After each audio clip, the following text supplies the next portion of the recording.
প্রতিদিন মাহফিল হবে না, বছরে একদিন মাহফিল হয়, পুরো বছর এই মাহফিলের পিছনে মেহনত করা হয়। আজকে যে এই যে এই মাহফিলকে শুধু মাহফিল মনে না করে, এই মাহফিলকে মনে করতে হবে এটা হলো কোরআনের ক্লাস। শুধু কোরআনের ক্লাস মনে করে কোরআন থেকে সবক নিয়ে বাড়ি থেকে আমল করতে পারেন। এই মাহফিল শুধু ইলিয়াসুর রহমান জিহাদি নয়, এভাবে বাতিলের বিরুদ্ধে যারাই অবদান রাখতেছে তাদের ডানে বামে সামনে পিছনে আমরা থেকে তাদেরকে আগায় দিব। কারণ আমরা হলো এক কালিমাওয়ালা মুসলমান, এক আল্লাহর গোলাম, এক নবীর উম্মত। আমাদের পিছপা করার দুঃসাহস কেউ দেখাবেন না। দেখালে ফেরাউনের যে অবস্থা হয়েছে, নমরুদের যে অবস্থা হয়েছে, তোমাদেরও সেই অবস্থার জন্য তোমরা অপেক্ষা করো। ঠিক কিনা বলে বলো। আল্লাহ তাআলা আমাদেরকে বোঝার উপর আমল করার তৌফিক দান করুন, সকলে বলেন আমিন। মাশাআল্লাহ, আপনাদের সাথে আমার প্রায় 1 বছর পর আনুষ্ঠানিক সাক্ষাৎ, ঠিক কিনা বলেন। আপনাদের মাঝে আমি 12 বছর ছিলাম, ঠিক না?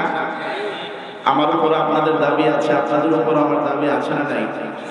গতকালকে আমি ছিলাম সিরাজগঞ্জের একটি ঐতিহাসিক মাহফিলে, আজকে আমার সেখানে প্রোগ্রাম ছিল, কিন্তু আপনারা দামি খাটিয়ে যেভাবে আমাকে স্মরণ করেছেন আমিও আসতে বাধ্য হয়েছি, ঠিক না জিরো বলেন। আমি সেখানে বলে এসেছি যে আমি যে এলাকায় দীর্ঘ 1 যুগ প্রায় ছিলাম, সে এলাকার মানুষ আমাকে স্মরণ করলে শুধু সিরাজগঞ্জ নয়, আমাকে ইন্ডিয়াও ধরে রাখতে পারবে না, ঠিক না জিরো বলেন। কারণ আগে আমি মনে করি আল্লাহ তাআলা কোরআনে বলেছেন, ইয়া আইয়ুহাল্লাযীনা আমানু কু আনফুসাকুম ওয়া আহলিকুম নারা। আল্লাহ তাআলা বলেছেন আগে ঘর ঠিক করো, ঘরের জন্য কিছু করো, ঠিক না বলেন। এই লালপুর এলাকাকে আমি আমার ঘর মনে করি, অতএব আপনাদের ডাকে সাড়া দিয়ে আমি উপস্থিত হয়েছি।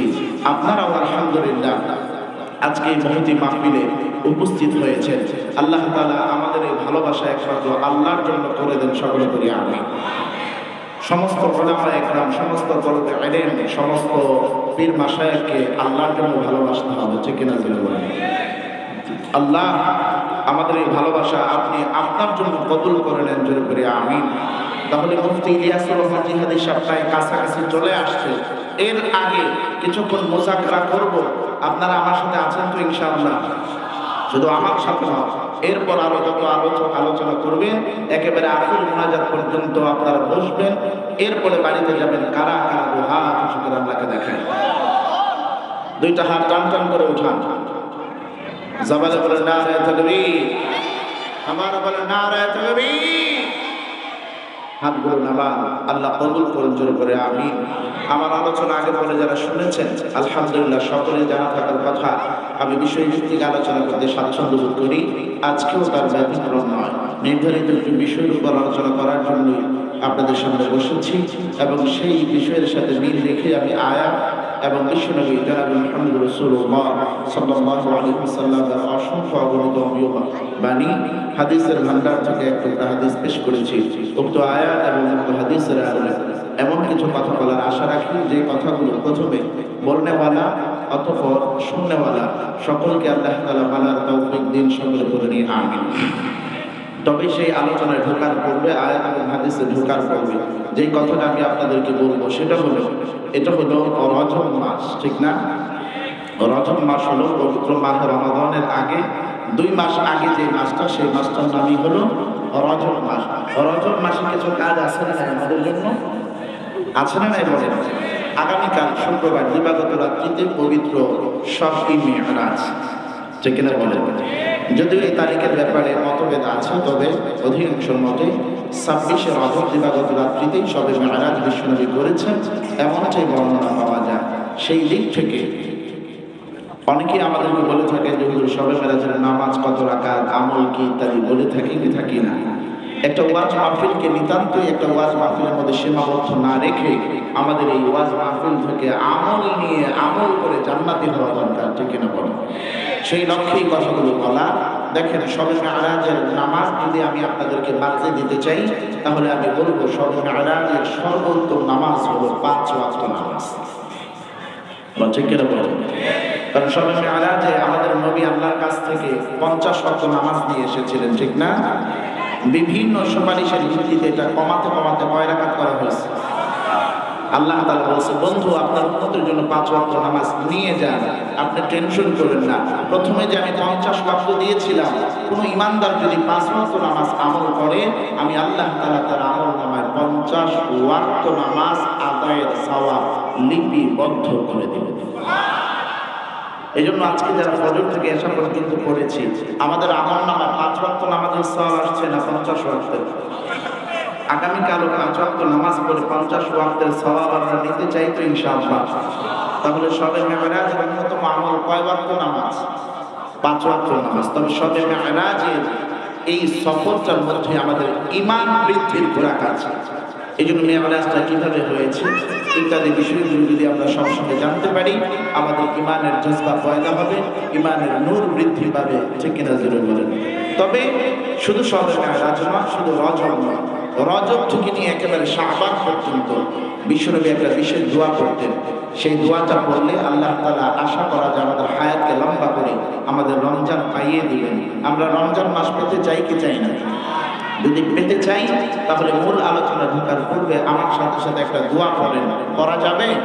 দেখি তো, পড়েন আমার সাথে। আল্লাহুম্মা, হয় নাই?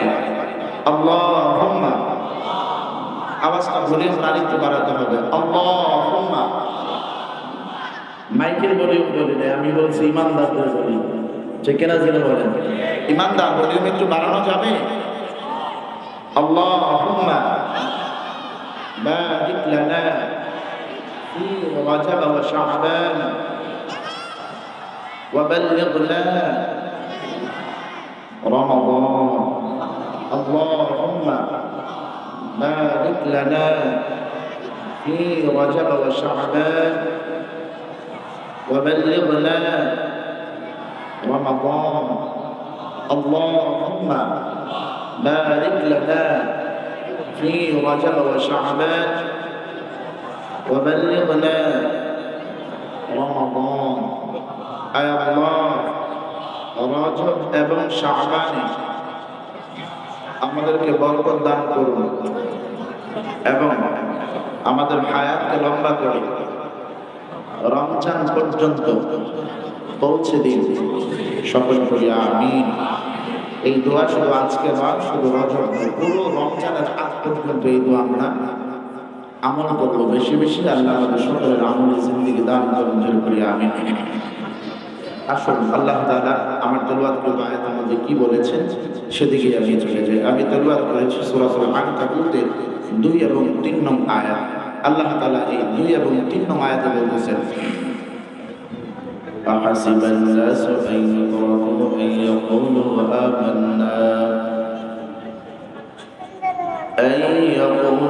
আমান্না ওয়া হুম লা ইফতানুন। ولقد فتنا الذين من قبلهم فليعلمن الله الذين صدقوا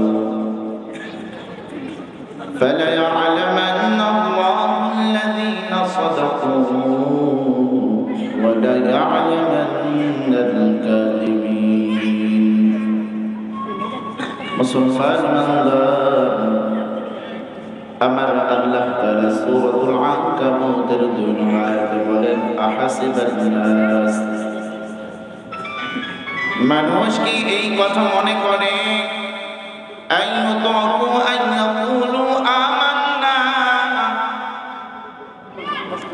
তারা কি এই কথা মনে করে যে আমি আল্লাহর উপর ঈমান আনয়ন করেছে আর আমি আল্লাহ তাদের মুখের ঈমানের উপরেই তাদেরকে আমি ছেড়ে দিয়ে তাদেরকে জান্নাত দিয়ে দিব না।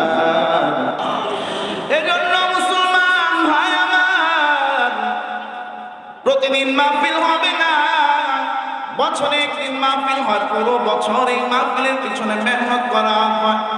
আজকে যে এই যে শ্রোতারা আসছেন, এই মাহফিলকে শুধু মাহফিল মনে না করে এই মাহফিলকে মনে করতে হবে এটা হলো কোরআনের ক্লাস।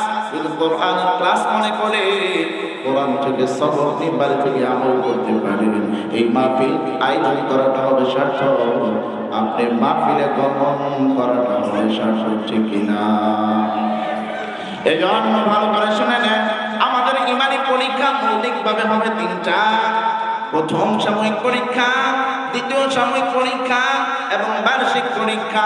প্রথম সাময়িক পরীক্ষা মৌলিক প্রশ্ন হবে তিনটা, দ্বিতীয় সাময়িক পরীক্ষা মৌলিক প্রশ্ন হবে চারটা, বার্ষিক পরীক্ষা মৌলিক প্রশ্ন হবে পাঁচটা। 3, 4 আর 5 মিলে হয় মোট 12টা।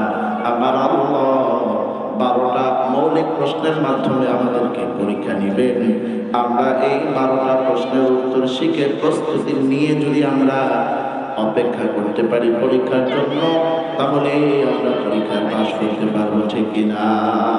12টা প্রশ্ন আল্লাহ তাআলা মৌলিকভাবে আমাদেরকে পরীক্ষা নেবেন। এখন এই 12টা প্রশ্ন একসাথেই করবেন না, আল্লাহ 3টা ধাপে করবেন। প্রথম সাময়িক পরীক্ষা, দ্বিতীয় সাময়িক পরীক্ষা এবং বার্ষিক পরীক্ষা। এখন জানার বিষয় হলো প্রথম সাময়িক পরীক্ষাটা কোথায় অনুষ্ঠিত হবে, দ্বিতীয় সাময়িক বার্ষিক পরীক্ষাগুলো কোথায় অনুষ্ঠিত হবে, সেই মৌলিক 3টা প্রশ্ন কি, সেই দ্বিতীয় সাময়িক পরীক্ষা মৌলিক 4টি প্রশ্ন কি এবং বার্ষিক পরীক্ষা মৌলিক 5টি প্রশ্ন কি জানা দরকার আছে না নাই? প্রথমে জেনে নিই আমরা প্রথম সাময়িক পরীক্ষাটা কোথায় হবে। প্রথম সাময়িক পরীক্ষাটা অনুষ্ঠিত হবে দুনিয়া। কোথায় বলেন? দুনিয়া। মৌলিক প্রশ্ন কয়টা? 3টা।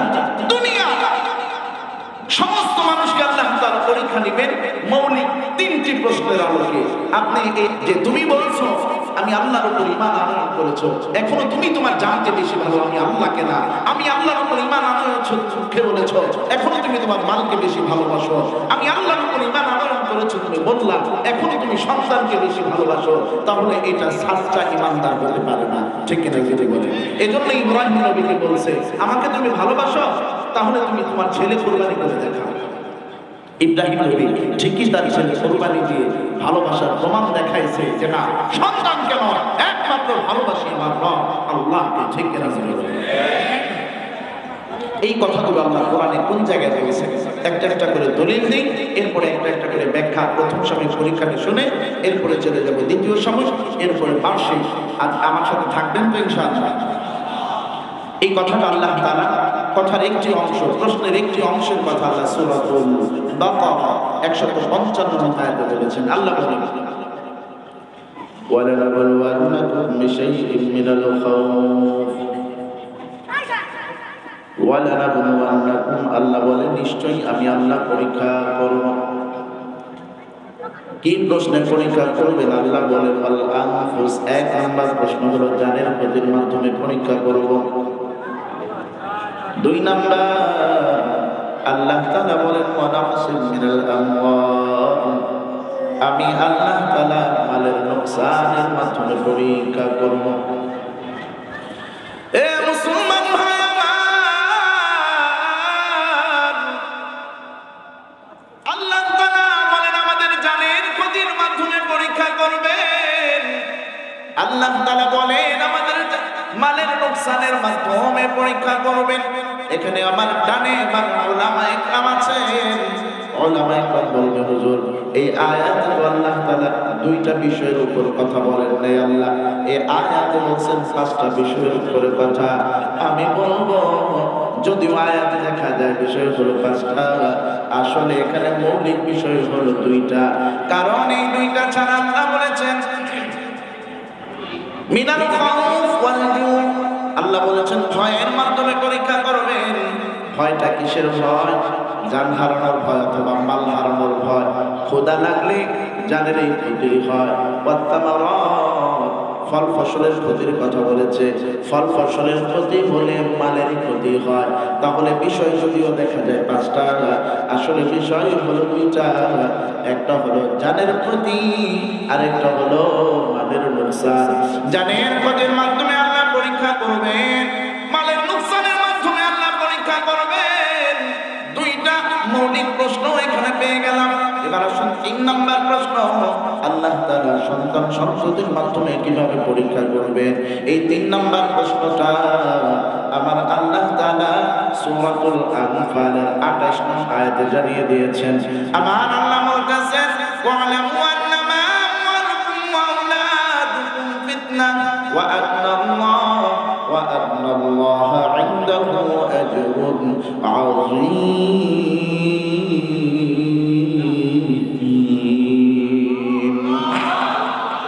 এ মুসলমান ভাই আমার, সূরাতুল আনফালের 28 নং আয়াতে আল্লাহ তাআলা বলেন, এই যে দেখছো ধন সম্পত্তি এবং সন্তান সন্ততি, এগুলো কেবল শুধুমাত্র পরীক্ষার বিষয়। আমার আল্লাহ জানায় দেন সন্তান সন্ততি এগুলো পরীক্ষার বিষয়। যেহেতু পরীক্ষার বিষয়, আমার আল্লাহ সূরাতুল মুনাফিকুনের 9 নং আয়াতে আল্লাহ জানান ইয়া আইয়ুহাল্লাযীনা আমানু লা তুলহিকুম আমওয়ালুকুম ওয়া আওলাদুকুম আন যিকরিল্লাহ ওয়া মান ইয়াফআল যালিকা ফাউলাইকা হুমুল খাসিরুন।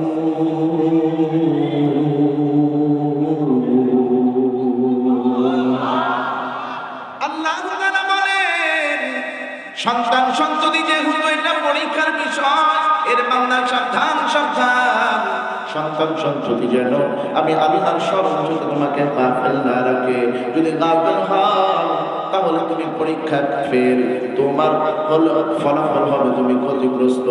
আর যদি তুমি সন্তান সন্ততি নামক এই পরীক্ষা পাশ করে যাও, আমার আল্লাহ বলেন ওয়া আন্নাল্লাহা ইনদাহু আজরুন আযীম, আমি আল্লাহর পক্ষ থেকে তোমার জন্য মহা পুরস্কারের ব্যবস্থা রয়েছে। তাহলে মৌলিকভাবে বোঝার চেষ্টা করেন, আমার আল্লাহ দুনিয়ার নামক পরীক্ষার হলের মধ্যে মৌলিক তিনটি বিষয়ের উপর আমাদেরকে পরীক্ষা করবেন। জানের ক্ষতির মাধ্যমে, মালের ক্ষতির মাধ্যমে, সন্তান সন্ততির মাধ্যমে। এ মুসলমান, অনেকে সন্তান পাইয়া আল্লাহকে ভুলে যায়। সন্তানকে মানুষ করার জন্য ডানে কামাই করে, বামে কামাই করে, ডানের কামাই দিয়ে সন্তানকে বলে এস্টাবলিশড করতে পারে না, এই জন্য সুদ খায়, ঘুষ খায়, আছে নাই? আল্লাহ বলে তুমি সন্তানকে মানুষ করার জন্য আমার চৌকাঠ লঙ্ঘন করছো, অথচ সন্তানকে আদর্শ সন্তান বানানোর দায়িত্ব আমি আল্লাহর ছিল। তুমি যতই ডাক্তার বানাও না কেন, যতই ইঞ্জিনিয়ার বানাও না কেন, তোমার মৃত্যুর পর তোমার সন্তান জানাজায় আসবে না, ঠিক কিনা? এমন দেখা গেছে উত্তরার জমিনে বাবা মারা গেছে, সন্তানকে প্রতিবেশীরা ফোন করছে তোমার বাবা মারা গেছে, তুমি তো বড় ডাক্তার, তুমি তো বড় ইঞ্জিনিয়ার, বাবাকে একটু দাফন কাফনের জন্য আসো। সন্তান জানায় দেয় আমি বড় অফিসের মিটিং এর কাজে ব্যস্ত, যাও যাও তোমরা আঞ্জুমান মুফিদুল ইসলামকে দাতব্য সংস্থাকে দিয়ে তোমরা জানাজা দাফন কাফনের ব্যবস্থা করে ফেলো। এ মুসলমান, এমন সন্তান থাইকা কোনো লাভ নাই যেই সন্তান তোমার জানাজা অংশগ্রহণ করতে পারবে না। সন্তান এমন আচরণ কেন করলো, জানা কেন করলো? এই সন্তানকে সুদের টাকায় তুমি খাবার খাওয়াইছো, এই সন্তানকে ঘুষের টাকা দিয়ে তুমি বইপত্র কিনে দিয়েছো, এই জন্য সন্তান তোমার আদর্শ হয় না। তুমি কেমন জানি দুধ কলা দিয়ে শ্বাস বসেছো, ঠিক কিনা? আর যদি তুমি হালাল অর্থ কামাই করো, এই হালালের মধ্যে আল্লাহ বরকত দান করবেন। এজন্য হালাল কামাই করতে হবে, পরিবার পরিজনকে হালাল রিজিক খাওয়াইতে হবে, ঠিক কিনা? জোরে বলেন। কোটি টাকার মালিক দেখো অভাব হয় না দূর, গরিব ঘুমায় আরাম করে মনটা বাহাদুর, হৃদয় থাকিবে যাহার নম্রতা সদাই, রহমত আসিবে সেথায় প্রভুর ওয়াদা, বড়র বড়াই কর্মে দিনে রহমত আসে না, নিজেকে নিজে ছোট মনে করি সদায়, উঁচু জমিন থেকে পানি নিচু জমিনে যায়, তেমনি প্রভুর রহমত আসে নম্রতা হৃদয়ে। ফেরাউনের লাশটা দেখো মিশর জাদু ঘরে, খায় না মাটি পোকা মাকড় সবাই ঘৃণা করে, বুক বিলাসের বাড়ি গাড়ি পড়ে রবে সব, থাকতে সময় স্মরণ করো আল্লাহ আমার রব, থাকতে সময় স্মরণ করো আল্লাহ আমার রব আমাদের হকে। আল্লাহ হলো আমার রব, আল্লাহ হলো আমার সব। মূল চাবিকাঠি হলো আল্লাহর হাতে। এজন্য তুমি তোমার এস্টাবলিশ হওয়ার জন্য, সন্তানকে এস্টাবলিশ করার জন্য তুমি এই দায়িত্ব নিও না। আল্লাহ বলছেন নামাজের পর তুমি তোমার রিজিক অন্বেষণ করো, তালাশ করো। রিজিকের দায়িত্ব তোমাকে দেওয়া হয় নাই। আল্লাহ বলছে জমিনে আমি রিজিক শিখাই রাখছি, এই রিজিকটা তালাশ করে তুমি নাও হালাল পন্থা। তুমি যদি হারামের দিকে যাও, দেখতে দেখা যাবে তুমি অনেক বড় ধনী, দেখতে দেখা যাবে তুমি টাকাওয়ালা, কিন্তু তুমি রাতে ঘুমায়ও শান্তি পাইবে না, ঠিক না? এজন্য মুসলমান ভাই, আল্লাহ জানের ক্ষতির মাধ্যমে পরীক্ষা করবেন, মালের ক্ষতির মাধ্যমে পরীক্ষা করবেন, সন্তান সন্ততি দিয়ে পরীক্ষা করবেন। যেভাবে আমাকে আপনাকে দুনিয়ার পরীক্ষা করা হোক না কেন, আমার আপনার পাস করা দরকার আছে না? এজন্য আমার আল্লাহ সূরাতুল আনকাবুতের ৩ নম্বর আয়াতে জানিয়ে দেন, আল্লাহ তাআলা বলেন আহাসিবান নাস আন ইউতরাকু আন ইয়াকুলু আমান্না ওয়া হুম লা ইফতানুন ওয়া লাকাদ ফাতান্না আল্লাযীনা মিন ক্বাবলিহিম ফালা ইয়া'লামান্না আল্লাহু আল্লাযীনা সাদাকু ওয়া লা ইয়া'লামান্না আল-কাযিবিন।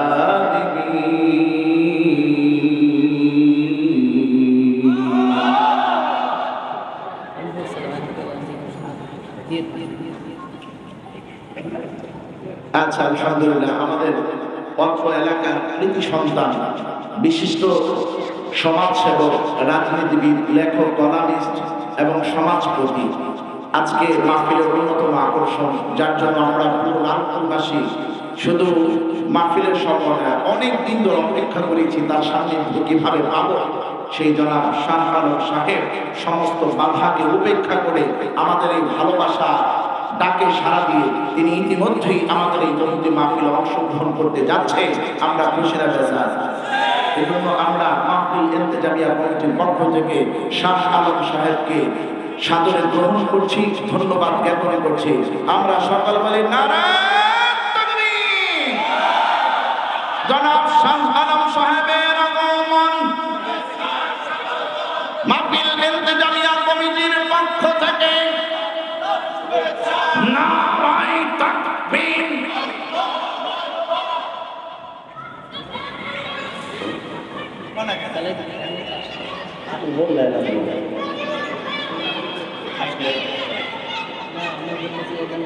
আচ্ছা, ঠিক আছে, বুঝতে পেরেছি আমি। আমাদের অসুস্থ হওয়ার আগে সুস্থতার চিন্তা করতে হবে, ঠিক না? মেহমান আসার আগেই তো রিসিভের ব্যবস্থা করতে হবে। আমরা একটা পরিবেশ তৈরি করে রাখলাম, ঠিক না? আসলেই যেন সালাম মুসাফা করে বসাই দিতে পারে, ঠিক না? এই জন্য আলোচনা আমরা শুনতে চাই কি চাই না? আলহামদুলিল্লাহ, ইতিমধ্যেই জিহাদি সাহেব, আমাদের ইলিয়াসুর রহমান জিহাদি সাহেব আলহামদুলিল্লাহ খুব কাছাকাছি চলে আসছে বলে আমি শুনলাম যতটুকু। আলহামদুলিল্লাহ, আমরা সকল বলি মাশাআল্লাহ, মারহাবা। খেয়াল করে দেখেন, আমার দিকে তাকান। একটা ওয়াজ মাহফিলে আসলে আল্লাহ খুশি হয়, কিন্তু বেজার হয় একজন, তিনি কে? জুড়ে বলেন না কেন, কে? আর খুশি হয় একজন, তিনি কে? আল্লাহ। আমরা শয়তানকে খুশি করতে চাই না, আল্লাহকে খুশি করতে চাই। একটা বিশাল বড় মাহফিল আঞ্জাম দিতে গিয়ে এক একজনের এক এক দায়িত্ব, দায়িত্বশীলেরা যার যার কাজ করবে। আমাদের দায়িত্ব হলো, যারা শ্রোতা হয়ে আসছে, আমাদের দায়িত্ব হলো ওয়াজ শোনা, ঠিক না? নারায়ে তাকবীর, নারায়ে তাকবীর। আল কোরআনের আলো, আল হাদিসের আলো, প্রধান অতিথির আগমন, শুভেচ্ছা স্বাগত।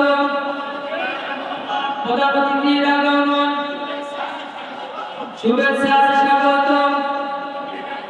লালপুরবাসীর পক্ষ থেকে লাল গোলাপ শুভেচ্ছা। লালপুরবাসীর পক্ষ থেকে লাল গোলাপ শুভেচ্ছা। প্রধান অতিথির আগমন, প্রধান অতিথির আগমন। নারায়ে তাকবীর, নারায়ে তাকবীর। জনাব শাহ আলম সাহেবের আগমন মাহফিল ইন্তেজামিয়া কমিটির পক্ষ থেকে, লালপুরবাসীর পক্ষ থেকে, মসজিদ কমিটির পক্ষ থেকে, মাদ্রাসা কমিটির পক্ষ থেকে, অবস্থান কমিটির পক্ষ থেকে, এলাকাবাসীর পক্ষ থেকে, তৌহিদি জনতার পক্ষ থেকে, ছাত্রদের পক্ষ থেকে, আলেম ওলামার পক্ষ থেকে, আলহামদুলিল্লাহ আলহামদুলিল্লাহ তুম্মা আলহামদুলিল্লাহ, আমরা যার জন্য দীর্ঘদিন অপেক্ষা করেছি সেই অপেক্ষার অবসান ঘটিয়ে ইতিমধ্যেই আলহামদুলিল্লাহ অত্র এলাকার কৃতি সন্তান, লক্ষ কোটি মানুষের হৃদয়ের স্পন্দন, বিশিষ্ট সমাজসেবক, রাজনীতিবিদ জনাব শাহ আলম সাহেব আমাদের মাঝে এসে উপস্থিত হয়েছেন। আমরা সকলে বলি আলহামদুলিল্লাহ, আরো জোরে বলেন আলহামদুলিল্লাহ। অ্যারেঞ্জমেন্ট করতে এখানে অনেক হিমশিম খেতে হয়, এই জন্য আপনারা যদি সহযোগিতা না করেন হবে না। আপনারা দেখেছেন আমাদের মিজানুর রহমান আজারি সাহেব সহ অনেকেই যখন মাহফিলে যায় এরকম কিছু একটা বিশৃঙ্খলা হওয়ার চেষ্টা করে, যখন তারা ইমানের পরিচয় দেয় তখন বড় প্রোগ্রাম ও কোনো বিশৃঙ্খলা হয় না, ঠিক না জুড়ে বলেন। এই জন্য আমাদের ইমানের পরিচয় দিয়ে সবারই বসে দিতে হবে। আমাদের জাহাঙ্গীর ভাই আপনি একটা দল নিয়ে বসে দেন, মাশাআল্লাহ। আমাদের আব্দুল লতিফ ভাই, ডাক্তার আব্দুল লতিফ, আপনার দৃষ্টি আকর্ষণ করছি, আপনি একটু ওই আমার সামনে যারা দাঁড়িয়ে আছে তাদেরকে একটু বসিয়ে দেন, মাশাআল্লাহ। আমি কথা বলছিলাম সেখান থেকেই, খেয়াল করে দেখেন আল্লাহ পরীক্ষার ফলাফল ঘোষণা করছেন, ফালা ইয়ালামান্নাল্লাহু আল্লাযীনা সাদাকু ওয়া লা ইয়ালামান্নাল কাযিবিন। আল্লাহ বলে আমি পরীক্ষা নেওয়ার পর একদল পাইছি সত্যবাদী, আরেক দল পাইছে মিথ্যাবাদী। আসলে সবাই যে ঈমান আনে আল্লাহকে খুশি করার জন্য বিষয়টা এমন না, কেউ কেউ ঈমান আনে এই কারণে সমাজের সুবিধা নিতে, ঠিক না জোরে বলেন। কারণ ঈমান না আনলে গুস্তের দোকান থেকে আর গরুর গোশত কিনে খাওয়া যাবে না, ওবা ঠিক কিনা জোরে বলেন। এই জন্য বিভিন্ন স্বার্থের কারণে ঈমান আনয়ন সেটা আল্লাহ পর্যন্ত পৌঁছায় না। ঈমান আনয়ন করতে হবে একমাত্র আল্লাহকে রাজি খুশি করার জন্য, ঠিক কিনা জোরে বলেন। আজকে এখানে আমরা যারা ঈমানদারের পরিচয় বসেছি, আমরা ঈমান এনেছি একমাত্র কাকে খুশি করার জন্য, জোরে বলেন। ইন্না সালাতি ওয়া নুসুকি ওয়া মাহইয়ায়া ওয়া মামাতি ওয়া মামাতি লিল্লাহি রাব্বিল আলামিন।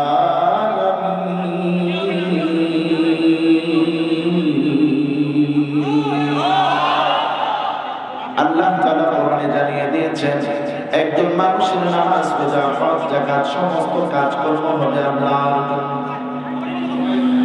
আজকে আমরা এখানে যারা এসেছি, কেউ বক্তা দেখার জন্য আসছেন, কেউ আসছেন মাহফিলটা কত বড় এটা দেখার জন্য, কেউ আসছেন বক্তার কণ্ঠটা কত বড় সুন্দর এটা যাচাই করার জন্য। না, মাহফিল কোন বক্তা দেখার জন্য আসা যাবে না, মাহফিলটা কত বড় এটা উপভোগ করার জন্য আসা যাবে না। কার কণ্ঠ সুন্দর আর কার কণ্ঠ সুন্দর না এটাও যাচাইয়ের দায়িত্ব আপনার নয়। আপনি মাহফিলে আসছেন একমাত্র আল্লাহকে রাজি খুশি করার জন্য। বাস্তব একটা উদাহরণ আমি দিয়ে দেই। সাপুরি যখন তার বিনের মধ্যে আওয়াজ তুলে দেয়, সাপ যেমনিভাবে গর্তের মধ্যে থাকতে পারে না, ইমানদারের সামনে যখন কোরআনের আয়াত বাজায় দেওয়া হয়, কোরআনের মাহফিল থেকে আল্লাহর জন্য ডাকা হয়, কোনো ওজর না থাকলে কোনো ইমানদার ঘরে বসে থাকতে পারে না। এজন্য ইমানের পরিচয় একমাত্র আল্লাহকে রাজি খুশির জন্য আসছেন। যদি আল্লাহকে রাজি খুশির জন্য এসে থাকেন তাহলে খেয়াল করে দেখেন সূরাতুল আনকাবুতের 2 আর 3 নম্বর আয়াতে আমার আল্লাহ এই কোরআন নামক চিঠিটার মধ্যে আমাদের জন্য কি দিক নির্দেশনা রেখেছে। আপনার কোন সন্তান যদি দেশের বাহিরে থাকে আর আপনি যদি মা হন, আপনি যদি বাবা হন, তাহলে সন্তান চিঠি পাঠাইলে আপনি বেশ গুরুত্ব দিয়ে চিঠিটা পড়বেন এবং শুনবেন। এ মুসলমান, প্রত্যেক ইমানদারের কাছে আমার আল্লাহ আল্লাহ তাআলা নিজের কাছ থেকে একটা চিঠি পাঠাইছেন। এই চিঠিটার নাম হলো আল কোরআন। আল্লাহর দেওয়া চিঠিটা আমার পড়ার যোগ্যতা অর্জন করতে হবে। আল্লাহর দেওয়া চিঠিটা আমার আল্লাহ আমাকে জান্নাতে যাওয়ার কোন পথ নির্দেশনা করেছেন, কোন পথ দেখাইছেন, এটা আমাকে পড়ে পড়ে জানতে হবে। যদি কোনো মা পড়ালেখা জানে না, সন্তান চিঠি পাঠানোর পর এই চিঠিটা নিয়ে যায় একজন শিক্ষিত মানুষের কাছে আর বলে, উজ্জ্বল তুমি একটু আমার ছেলের চিঠিটা পড়ে দাও, আমার সন্তান কি লিখছে আমি একটু শুনি। এ মুসলমান, কুরআন সবাই আমরা ব্যাখ্যা জানি না, এজন্যই তো মাহফিলের আয়োজন। যারা কোরআনের ব্যাখ্যা জানে তাদেরকে দাওয়াত দিয়ে নিয়ে আসা হয়, একটু ব্যাখ্যা করে শোনান। আল্লাহ তাআলা জান্নাতে যাওয়ার জন্য আমাদেরকে কোন পথ দেখাইছেন। এজন্যই আজকে এই আলোচনা আমার আগেও অভিজ্ঞ উলামা একরাম আলোচনা করছেন, আমার উপরও আলোচনা করবেন। এজন্য কানটা লাগায় দেন। আমার আল্লাহ সূরাতুল আনকাবুতের 2 এবং 3 নং আয়াতে জানাইছেন, যদি আমরা ইমানদার হই অবশ্যই পরীক্ষা করবেন। এটা বলে ক্ষান্ত না হইয়া পূর্বে যাদের পরীক্ষা নিয়েছে তাদের রেজাল্ট প্রকাশ কেন করলেন? যে পরীক্ষা করার পর কাউকে সত্যবাদী পাইছি, কাউকে মিথ্যাবাদী পাইছি। রেজাল্ট প্রকাশের কারণ হইল আমরা পরীক্ষা দিতে গিয়ে আমাদের কোনো ফেল মার্ক না আসে, এজন্য আমাদেরকে সাবধান করে দিয়েছেন। এজন্য জানের ক্ষতির মাধ্যমে পরীক্ষা হোক, মালের লোকসানের মাধ্যমে পরীক্ষা হোক, সন্তান সন্ততি নিয়ে পরীক্ষা হোক, আমাদের সবার উচিত আমরা যেন পাশ করে আল্লাহর দিদার পর্যন্ত যেতে পারি, আমরা যেন নাজাত পেতে পারি, আমরা যেন জান্নাতে প্রবেশ করতে পারি। এজন্য আল্লাহর দেওয়া ইমানি পরীক্ষায় সবারই পাশ করার জন্য চেষ্টা করা উচিত, ঠিক কিনা? এজন্য আমার আল্লাহ কিভাবে আগের জামানার মানুষদের পরীক্ষা করছেন, কোরআন সুন্নাহর মধ্যে আল্লাহ সেই রূপরেখা তুলে ধরছেন। আল্লাহ তাআলা সূরাতুল বুরুজের 4 নং আয়াতে একজন ইমানদারদের পরীক্ষা করেছেন, এটার একটা রূপরেখা তুলে ধরেছেন। অন্ততপক্ষে 10টা তাফসীর কিতাবের মধ্যে ঘটনাটা আসছে মুসলিম শরীফ, বুখারী শরীফ, এমনি ভাবে তাফসীরে মাযহারের মধ্যে। এ মুসলমান, আল্লাহ তাআলা যে ইমানদারদের কথাটা এই আয়াতে মাতাহাতে ব্যাখ্যায় শোনাইছে, যেই ব্যক্তির কথা শোনাইছে ওই ব্যক্তিটা কোন দেশে বসবাস করত? তাফসীর কিতাবের মধ্যে 2টা দেশের নাম আসছে, হতে পারে ইয়েমেন অথবা হতে পারে সিরিয়া। সিরিয়ার জমিনে একজন জালিম বাদশা ছিল, ওই জালিম বাদশা ছিল ঈসা নবীর জামানার বাদশা। এ মুসলমান, ঈসা নবীকে আমার আল্লাহ উদ্ভূতিভাবে যখন আসমানে তুলে নিয়ে যান, আসমানে তোলার পর এরপরে আমার আল্লাহ 70 বছর ধরে কোনো নবী পাঠান না। ঈসা নবীও নাই, আমার নবীও জন্মগ্রহণ করে নাই। মাঝখানে ঈমানহারা মানুষ, এই ঈমানহারা মানুষদেরকে ওই জালিম বাদশা এলান করে দিল, আমি তোমাদের রব, আমি তোমাদের সব, আমি তোমাদের জীবনদাতা, আমি তোমাদের মৃত্যুদাতা। আজকে এখানে যারা আসছেন, আমি আপনাদের কাছে জানতে চাই আমাদের হায়াত মওতের মালিক একজন, তিনি কে? হে মুসলমান ভাই, আল্লাহ হলো আমাদের স্রষ্টা, আল্লাহ হলো আমাদের রিজিক দাতা, আল্লাহ আমাদেরকে জীবন দান করেছেন। আল্লাহ ছাড়া আমাদের কেউ মৃত্যু দান করতে পারবে না, ঠিক কিনা? জোরে বলেন। ইযা জাআ আজালুকুম লা ইস্তাখিরুনা সাআতান ওয়া লা ইস্তাকদিমুন। এ মুসলমান, মৃত্যু 1 মিনিট আগেও হবে না, পরেও হবে না। যদি কেউ মৃত্যু আটকায় রাখতে পারতো তাহলে আমার নবীর মৃত্যু সাহাবীরা আটকায় রাখতো, ঠিক কিনা? জোরে বলেন। যদি কেউ মৃত্যু আটকায় রাখতে পারতো তাহলে সন্তান তার মা বাবার মৃত্যু আটকায় রাখতো। কিন্তু মৃত্যু আল্লাহ যখন দান করেন, কেউ কোনো ব্যক্তি মৃত্যু আটকায় রাখতে পারে না। মৃত্যু 1 মিনিট আগেও আসবে না, মৃত্যু 1 মিনিট পরেও আসবে না। আমার আপনার জীবন যতটা সত্য, এর চেয়েও আরো বেশি সত্য হলো মৃত্যু একদিন আসবেই আসবে। এ মুসলমান, সে বাংলাদেশের প্রধানমন্ত্রী হোক অথবা আমেরিকার প্রধানমন্ত্রী হোক, আমার আল্লাহ যার মৃত্যু যে যেই হালতে লিখে রাখেন ওই হালতেই মৃত্যু হতে হবে। এ মুসলমান ভাই, যেহেতু আপনার মৃত্যুর সাথে মোলাকাত করতে হবে, আল্লাহর কাছে যেহেতু আপনাকে লাব্বাইক বলে হাজিরা দিতে হবে, এজন্য আল্লাহ কোরআন নামক চিঠির মধ্যে কি বলছেন শুনে নেন।